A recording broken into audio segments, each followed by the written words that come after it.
To bring us updates on stories trending around the world is Bimbai Mutingiri Ekpeyon, who, of course, is here with us.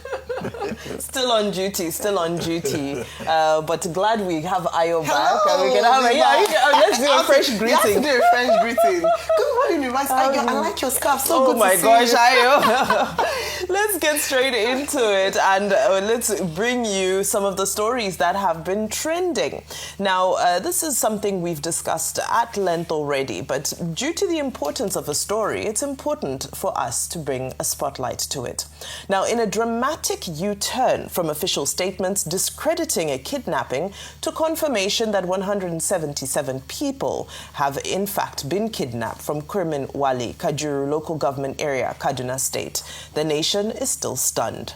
Bandits on Sunday, January 19th of this year, abducted the worshippers from 3 different church services, with 6 captives escaping miraculously.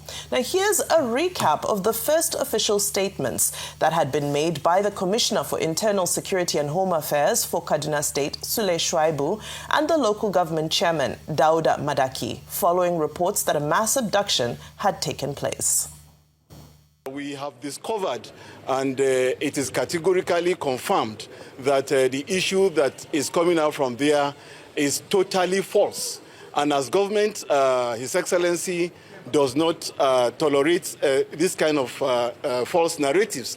And so we are here to make it abundantly clear to members of the public that the narrative from the Kajuru area that people have been kidnapped or whatever in the like of that is totally false, is not tenable, and we do not have any evidence of such. On reaching to the community, things were moving normal. We visited the church, the same church, the same 2 churches. There was no any evidence that shows that, yes, there was an attack. And then we find out from the village heads, Danzaria, who confirmed to us that, yes, everything is going normal, and that they were bandits because 3 days ago, the military forces has chased them around Agula Mountain, and they were passing by. So, and I asked them, what are the names of those that have been kidnapped? Did they have, they could not find any names for me. So to the best of our knowledge, nobody in Kajuru local government from that village is in the hospital as a result of this, say, attack. Well, I know on social media they would say a few moments later. But truly, on Wednesday, 22nd January, the Inspector General of Police, Kayode Egbetokum, finally confirmed that the incident had indeed occurred. However, the Nigeria Police Force has dismissed reports suggesting inconsistent communication, and this is what the force public relations officer, Benjamin Hundeyin, had to say. So let's be very specific to what the Commissioner of Police said. At no point did the Commissioner of Police say there was no attack. If you listen carefully, the Commissioner of Police said information was received that there was an attack, and immediately the police mobilized personnel to that place to find out what was really happening. And as at the point they got there, there was no eyewitness to say something happened. The people they met in the communities said they did not see anything. One of the people abducted escaped and came out and was able to confirm that this happened. And shortly after, we also got names of people that were actually abducted. So the moment this concrete evidence came up, we owned up to it, and we felt, and we know it's a duty, our own duty, to update Nigerians. And that was exactly what we did. We made no attempt to cover up anything. So we came out to issue that statement to say, yes, we now have evidence that it was an attack. Well, the governor of Kaduna State, Uba Sani, has of course since visited the area, and he's requested for the presence of a military base, along with making sure that the state will support the families of those affected by this. But Ayo, let me start with you. You know, you intentionally put those videos together because I remember watching the screen when they were saying this report is untrue. However, Associated Press, Reuters, international media had gone to print with the story. And local media it was starting to come out, but there were concerns because, of course, the first thing you do is you verify your story with the authorities. And the authorities said they totally debunked it. Anyway, this is where we are now. Your take on how events have unfolded in just 48 to 72 hours. All right. Well, thank you. And I'm glad that, to be balanced, you brought out that video by the spokesperson of the police saying that it was misconstrued. Unfortunately, we've seen this happen a number of times whereby a statement or they would make a gaffe and then it will come out to say, oh, you didn't understand what we were trying to say. What he actually meant was X, Y, Z. Irrespective of what happened, the truth is that there was almost a denial, I think that's the right word to say, of the incident happening and what they had called for. And I don't even know if this is standard procedure, whereby because the community members said that, in fact, when this happened, they raised alarm with the police immediately. So they're quite taken aback to hear them say that, oh, it didn't happen. So I don't know if it's standard procedure to ask for evidence of names of people kidnapped before you're able to verify a story. I can understand the cautiousness of the police commissioner because of what's happened in recent times. Remember, we're still trying to survive or live off the fact that in Kebbi State, we had the issue with the numbers, how many people were abducted or kidnapped, how many people were not kidnapped, who were the numbers released and so on. So maybe they're trying to save that kind of situation from happening to make some form of excuse. But because we've also seen this happen a number of times whereby authorities deny certain things that have happened or try to downplay it in order to manage the situation, you can understand that this might actually have been what has happened. And earlier on I said that we need to stop doing this because it erodes public trust in authorities. Meaning that if they say something, we need to go and check again to see whether or not it was true or not. We don't need a spokesperson to explain to us what somebody was trying to say to tell us what the truth is. But let's see how this can be better handled. Since we're looking forward in terms of solutions, the governor of Kaduna State, Uba Sani, has demonstrated true leadership in the way that he has responded to this. Number one, like I mentioned, I'll just reiterate again, was a sense of ownership. He mentioned that the responsibility of his government was to protect the lives and property of the people in Kaduna State.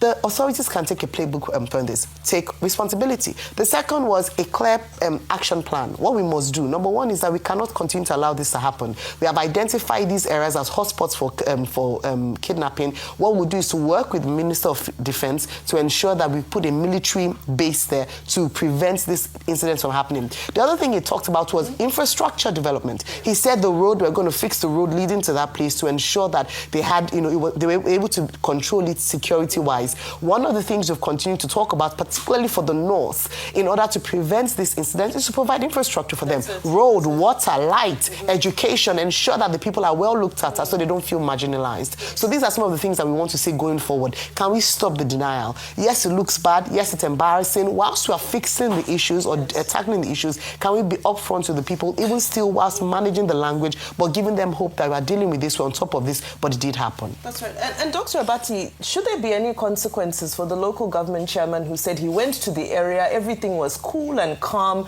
and there was no sign or trace of any incident? Or should that also be forgiven as human error?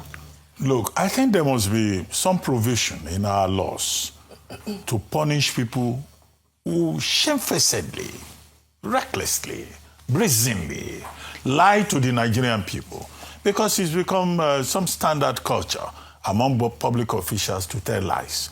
This was an attack in broad daylight. We were told that the attack, bandits arriving on motorcycles at around 11:10 a.m. last Sunday, attacked the Ekwa Church, attacked the Cherubim and Seraphim Church in Kajuru local government area of Kaduna State. Now, some families, like the Amos family, had 13 people abducted. The Musa family had 6 people abducted. Incredible. Another family has 16 persons abducted. Can you imagine? People going to church, a whole family going to worship on Sunday, and then you just take all the members of the church. The eldest person abducted was 71. The youngest person was 6 years old. Now, the Christian Society Worldwide Network, CSWN, they said when they heard about it, they rushed to the place, but they were not even allowed to get to the community. They were sent back by government officials that there was no problem. And then, of course, the human rights groups then insisted, and that was when the truth came out. And it was the police that now came later and said, no, it is confirmed. 177 persons. Elderly women and children were released. 11 people escaped. And now we are hearing 166 or 167. And this happened exactly 1 week after that same community had paid 25.3 million ransom to get some people who had been abducted previously. So I think government officials lying to the people, there should be punishment for it. Yes. And that's why Riley Moore, I don't always agree with what he says, as a parachute interventionist in Nigerian politics, was right in saying that the remaining people should be rescued. And I think Mr. Peter Obi is also right to have said the people who denied, now where is their evidence? Now that the truth has come out. But the bottom line, of course, is that nobody should be abducted in this country, whether they are in church or they are in mosque or they are in the mosque or they are at home.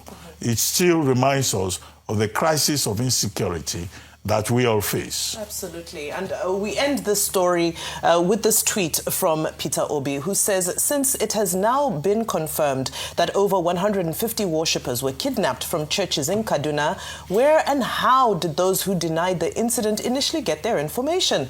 And since those who deny threatened to punish the people said to be spreading falsehood, who now faces the punishment? In any serious country, this would trigger decisive national action, clear communication, and visible leadership. Leadership is not only about grabbing power, but it is also about presence.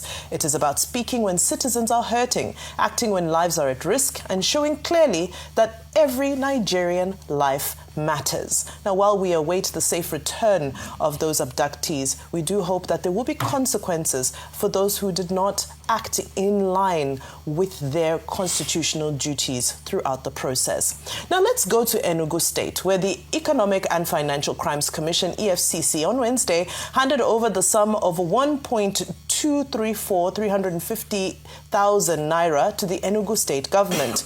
The said sum was recovered from Sujimoto Luxury Construction Limited for failure to honor the agreement between it and Enugu State in respect of contracts for the construction of 22 smart schools in the state.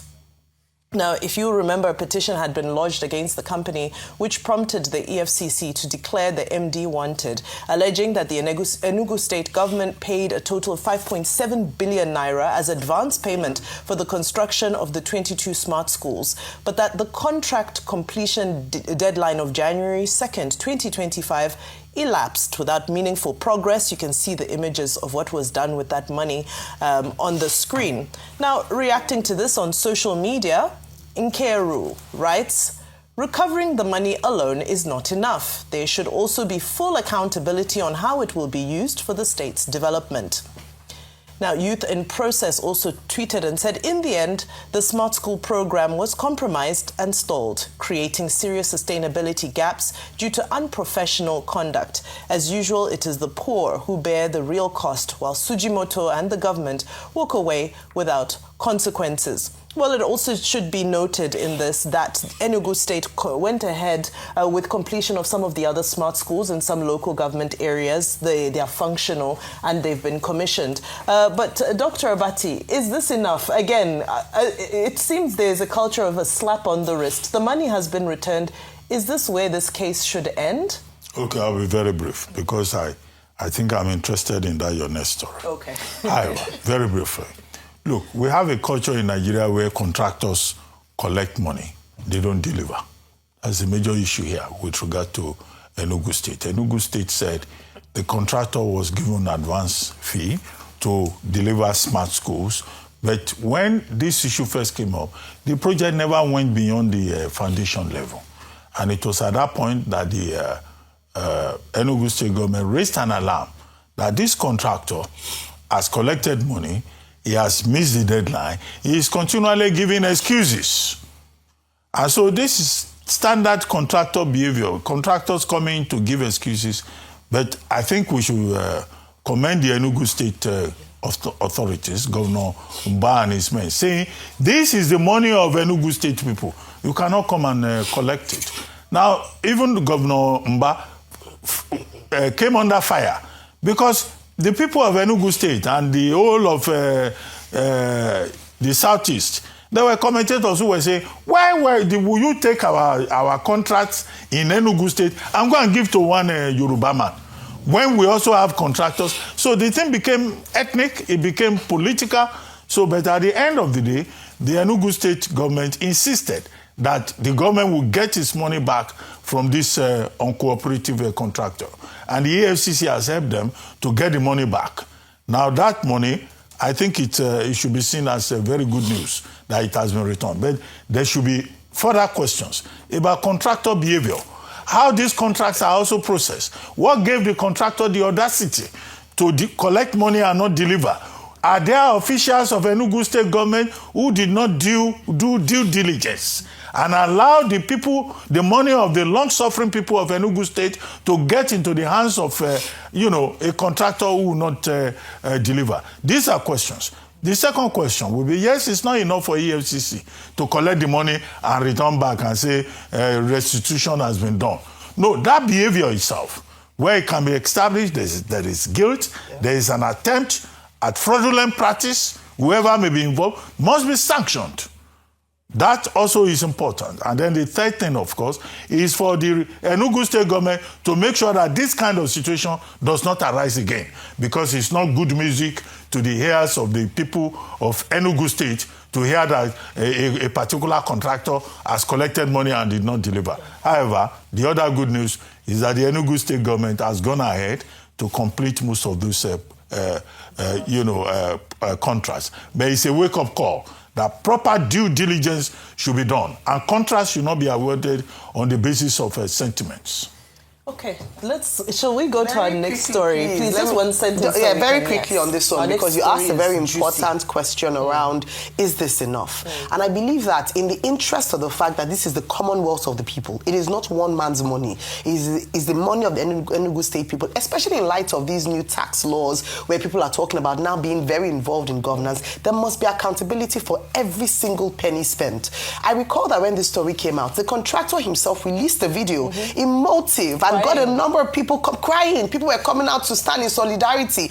And now there's a forfeiture. We don't want in the future to say that, oh, the forfeiture didn't mean he was guilty or not. Let this case be seen to its true conclusion, including prosecution where any party is found guilty. In the interest of the contractor himself, in order for the preservation of his integrity and for people who want to do business for him in the future, I want to imagine that he also wants to clear his name if he's innocent. And so this should be seen fully, because this is also, let this not be a trademark of the EFCC. We love that we are seeing all these high-profile cases, but beyond just forfeiture or payment back or restitution is the fact that people who are found guilty should pay the penalty as a deterrent as well to people who want to do this later on. So we're glad that 1.2 billion has been recovered, but beyond that, let us see this to the end. Let us stop this, he has given back the money. No. If you do this and it's criminal activity, then you ought to be sanctioned. Absolutely. And there ought to be punishments for this. I would say that. The EFCC certainly started 2026 on a busy note. Now let's go to another story that has really got the entire nation talking. Dr. Adedeji Adeleke, father of Afrobeat star David Adeleke, of course Davido, has moved to clear the air over the renewed paternity allegations involving his son. He's accusing a Nigerian blogger of being behind the social media pages circulating the claims, despite multiple DNA tests showing a 0.00% probability of paternity.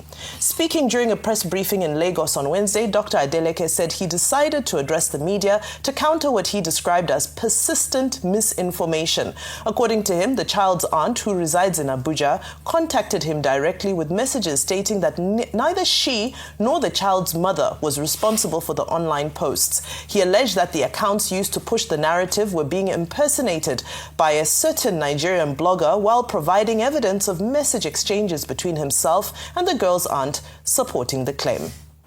Like I said, I have 14 grandchildren. So what will one more do? Is it that I will not be able to afford to do things for her or bring her into my family? But there's science, DNA. If you say you are my granddaughter, and the science has proven that you are my granddaughter, I would gladly accept her. This was the first DNA. This is the original copy that I was given one, and the grandma was given another one.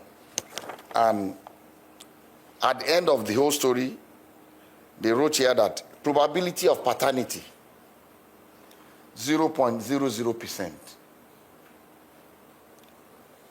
And the mom asked the lab guy that, what does this mean? Say, it means that David is not the father of this child. And she was really disappointed. She broke down. She was crying, the grandmother. Now, we know that Dr. Adeleke is not one who, courts the public eye often. So this just goes to show the gravity of this case, that he's now had to come to the media to address this. Ayo, let me start with you. Let me start with you, because it's Dr. Bati's story, so I'll just do very quickly on this one. I mean, this is the downside of fame. Especially, we've seen it's not just in Nigeria, whereby people want to pin children on certain celebrities. Sometimes it comes out that it's true. Other times we've seen whereby women just want to do this. And in this case, we saw this blown up by a blogger who said that, Anu, okay, let me not mention, the person in question, I mentioned Anu, but the person in question is a child.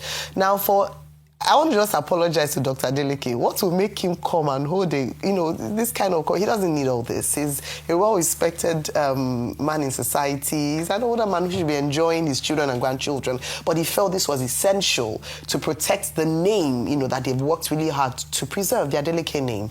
And he's presented facts. He hasn't just spoken. He's presented facts and said that he has 14 grandchildren. And we've seen him in the past, welcome grandchildren from different women, from his children. That it's not a problem. It's just that it is not true. And I believe that this should be an opportunity for people to desist from trying to use ways, calculative ways and manipulative ways to get people to fund their lifestyles. I think it's quite unfortunate, and I'm grateful that he has taken time out in order to debunk, hopefully once and for all, these challenges. Let me just say finally, people are saying, let them just pity the child and adopt. No, if they do that, they encourage this sort of behavior, whereby people want to take advantage of wealthy people or people of status in order to fund their lifestyle. They shouldn't. It's quite sad that it has to resort to this, but people should stop this behavior. And where possible, if she continues to go on this road, then they should sue her and let her keep quiet. It's unfair. That's it. Okay, I said I was interested in the topic because I've always said on this table that there are no illegitimate children in Africa. There is no court of law you will go in Africa where a child will be dismissed as illegitimate. But we are in the age of science, where also the paternity of a child can be easily determined. And it is interesting that what Dr. Adeleke, the father of Davido, David Adeleke, is quoting in what has now become Davido Gate. Davido Gate is science, is relying on science. He said when he was approached in 2014, the family decided to carry out, DNA test, which is a scientific approach. They went to Vedic Hospital in Victoria Island, and saliva was taken, not blood, as is being reported by some other interested parties in the matter. And it was established that David Adeleke is not the father of the Anu Oluwapo. The result came out negative. Now, to be doubly sure, they had another test. 3 for David Adeleke, Davido alone. Then, of course, within the family, it happens that there is a cousin bearing Adebayo David Adeleke. So the family, also pursuing science, said, okay, just in case there is a doubt, because these young men, they go to a nightclub, they do one night stand, maybe it's the other Adebayo David Adeleke. So the B-Red, that's the nickname of that one, also went through DNA test twice. So 5 tests total, both for the main accused person and the cousin. All the results came out negative. And Dr. Adeleke presented that scientific evidence. Then to the emotional part of it, he said he already has 14 grandchildren. Adding one more to the clan is not a problem. But he has to be sure. Yorubas have a word for children like that. It's not illegitimacy, which is the legal term. You don't want to bring a bastard into your household, no matter how rich you may be. However, as a prominent man in society, he said, okay, he decided to send money to the family. He even enrolled the mother in Adeleke University. The daughter was also given money, and she completed secondary school just to say, well, you may not be my child, a member of my family, but I can always help as a prominent Nigerian. So that's the basis. But the latest is that he now said yesterday that it is Kemi Olunloyo, Miss Kemi Olunloyo, who opened the social media accounts and who is bringing up this matter that will appear to have been settled again and again. Well, Ms. Olunloyo has come forward to say, yes, she is the one who opened the account and that she's doing investigative journalism. And the reason is that she wants to give voice to the person, the complainant. The complainant, in the birth certificate that Dr. Adeleke said he saw, listed her name not as Ayo Labinjo, I think that's her name, but as Ayo Adeleke, a woman that was not married by the family. So he, as the head of the family, should know whether they paid the dowry for somebody who has adopted the name. So his concern is about misrepresentation, it's about impersonation, and he's saying anybody that goes ahead with it should be warned. Mm-hmm. His family will have no option but to go to court. However, the Miss Labinjo is insisting that Davido, they had a one-night stand. That should be a lesson to young men and young women. Why should you subject yourself to a one-night stand? And then science has said, okay, even if you are a one-night stand female, science can confirm whether the product of the penetration of the female Homo sapien, is the result that is being presented. And science has said that is not the result. So I think that the matter speaks for itself. It should be laid to rest, and people should just learn lessons from it. Not just women, but also our young men. Preach it. Who are looking for free, what do they call it in Yoruba? Do free? No, that's what they call it. They call it do free.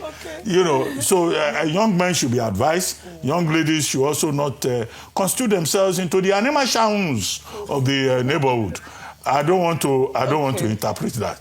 But I think the matter is straightforward. Science is the major protection. And I think, it looks like the rich also cry. Yeah. Absolutely. Wow. That's a mouthful, Dr. Abati and Ayo. Thank you for that. And I think also a big takeaway is that intimate relations should come with a responsibility for both parties. So let everybody be guided.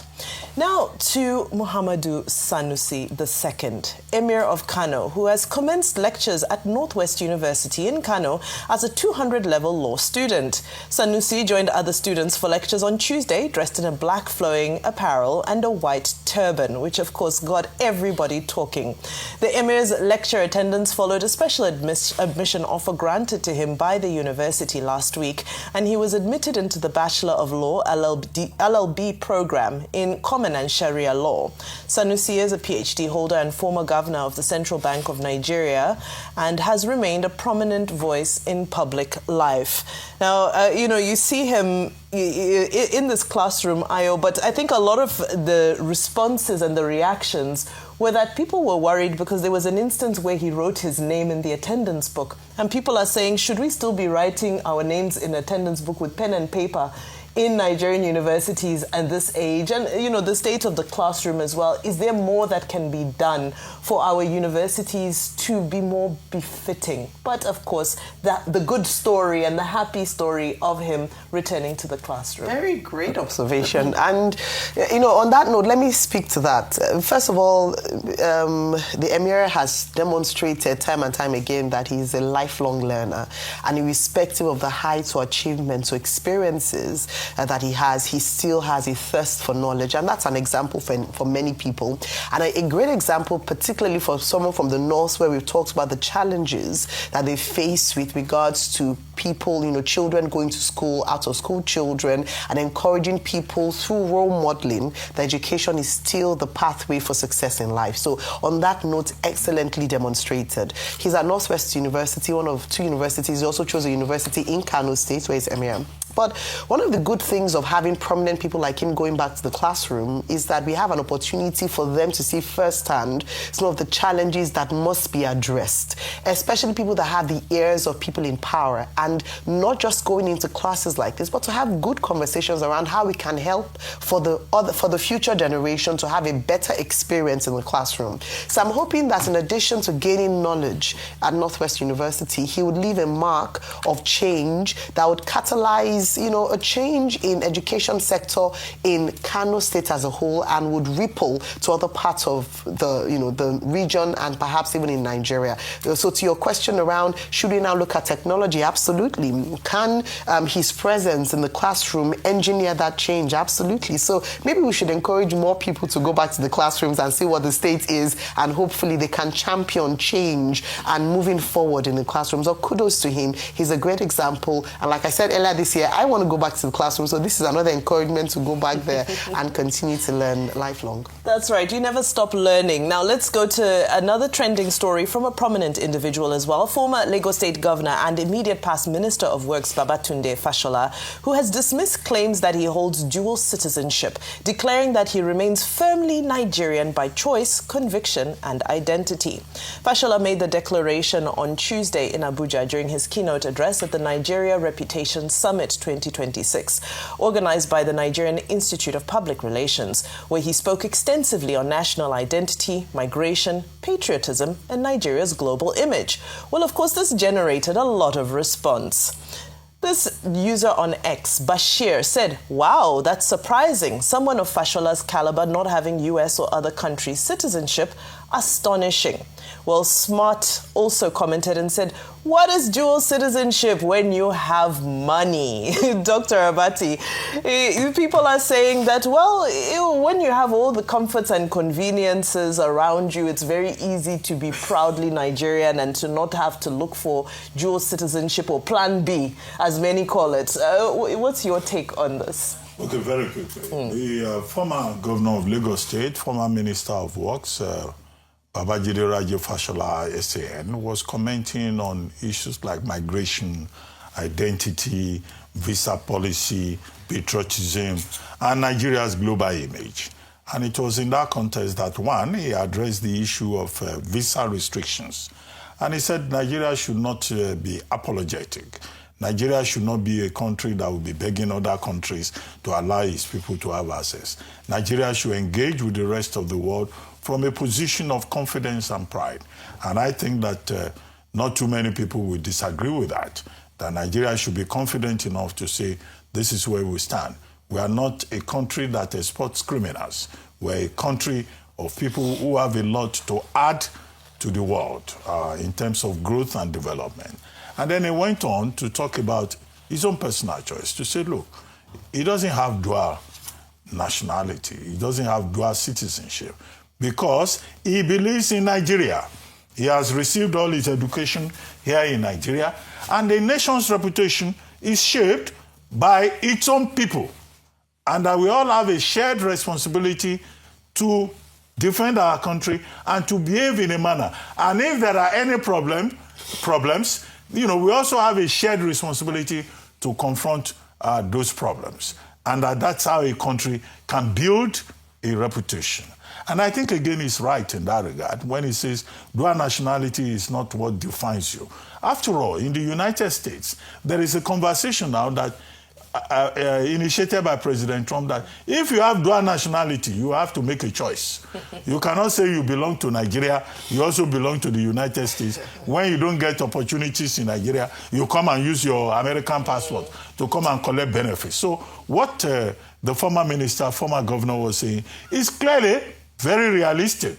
And I think that's the context people should see. There may be other Nigerian leaders, senators and all that, who have dual nationality.